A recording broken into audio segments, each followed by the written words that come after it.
Hello, you all right? I've told you before about my granddad Sam, my hero. He lived in Birch Crescent, Tividale, Dudley, and he was a gentle man. He was a boxer, but he knew the rules and he was gentle. He liked kind, gentle people. He didn't like rude, nasty, loud, bullying people. They really got to him and he didn't like it. Very often he'd stand up for the underdog, and very often he was like their karma and he made sure things were sorted out.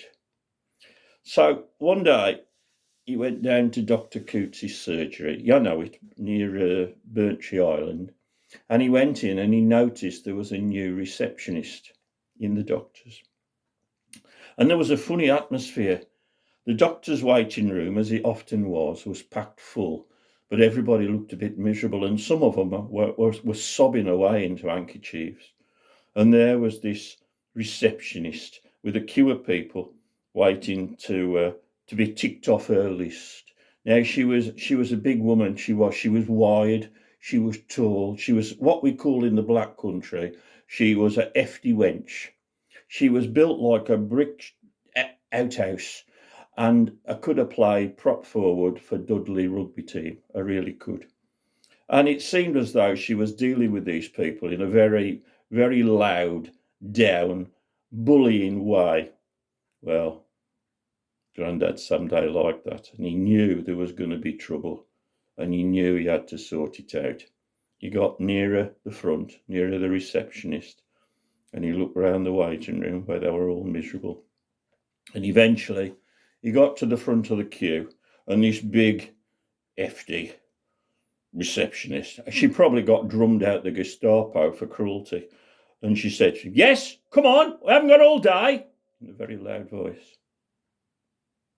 Grandad Sam turned on the charm, smiled his big smile, and in a most polite voice said, "Good morning. Now then, I have an appointment with Dr. Coots. My name is Sam Birch." That was his poshest voice that he used when he was trying to please people. She gave him a cruel, disdaining look, grimaced, and said very loudly, after checking the list in front of her, "Ah, yes, Samuel Albert Birch. I've got you here, yes. You're here about," and in a very loud voice, "you're here about that red, nasty rash on your private parts, aren't you?" And the people in the waiting room stopped, stared, looked, and waited. And Sam dropped the posh voice and thought how sweet revenge was going to be. And he said to the big, hefty receptionist, ex-Gestapo, in his best black country, making it up as he went along, "No, I hear about that." His voice got even louder.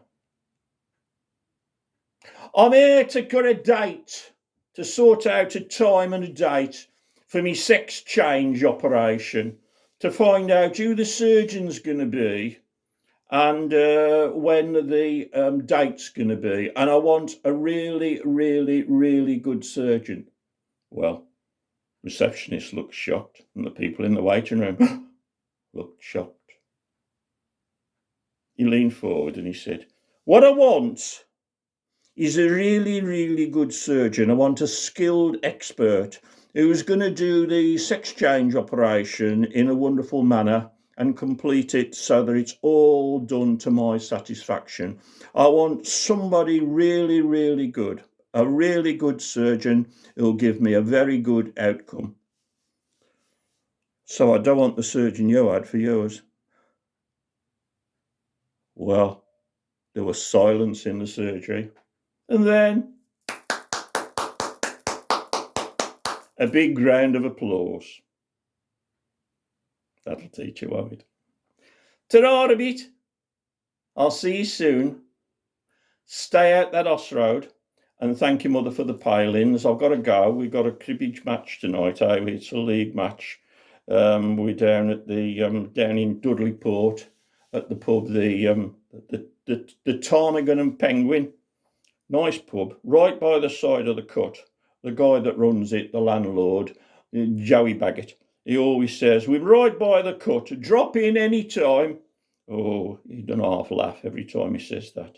So, ta-ra, I'll see you soon. And remember what my friend Tommy Munden always used to say. If an apple a day keeps the doctor away, think of the fun you could have with a bag of apples and a doctor's wife.